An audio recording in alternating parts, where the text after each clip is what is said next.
Hi, this is Eric Martin with BoardGameGeek. I'm here with Dan Letzring from Letterman Games, looking at a prototype right now of Adventure Tactics, Domianne's Tower, and hope you can give an overview of great. Who we are and what we were doing in this world. Yep, so Adventure Tactics is inspired by the Final Fantasy Tactics job class system.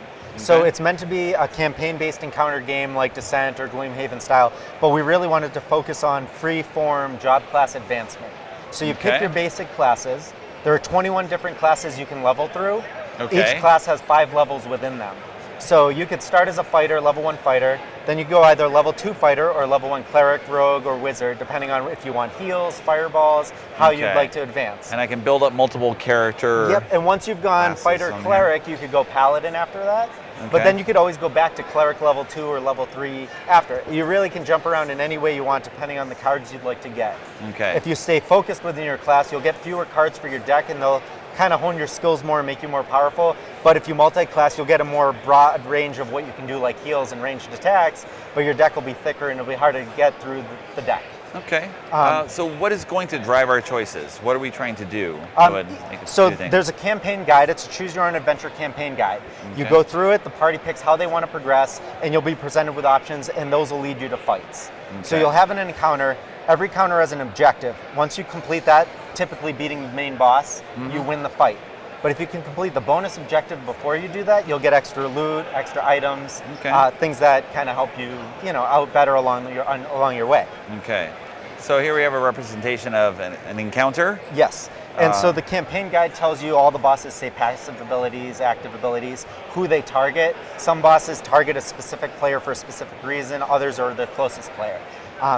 The boss, I actually didn't grab, but there's a boss deck for each boss. Every boss has 10 cards with how they act. So they have actions, and it'll tell you the minions move towards the closest player and make a basic attack. Or it'll say the main boss moves, then the minions move. So not every bad guy may activate on a specific turn. There are initiative cards. They determine initiative each fight. Every player gets 1 initiative in the initiative order, and the boss gets 2. So every round, boss goes twice, and the initiative changes every round. So you may go first this round, but the boss may go first the next round. Yep.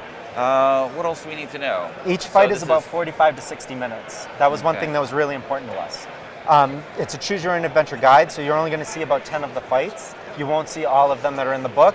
And there's so many classes to level up through, we want people to be able to replay it. So in a 4-hour night, you can play 2 or 3 encounters, get through a third of the campaign possibly. And of course restart and do it all over again. Different paths, different fights, different choices. So we kind of say it's your choice, your adventure. All right. What are the plans for release? So it's going to be launching on Kickstarter July 29th. With a hope to have it out by early to mid next year. More towards Q2, 2020. Q2, 3 next year. All right. Anything else to mention? Player counts? It's 1 to 5. The campaign guide is meant for 3 to 5 heroes. So with 1 or 2 players, you just select multiple heroes to control. As I said, it's 45 to 60 minutes. Ages 10 plus. And that's the main gist behind it.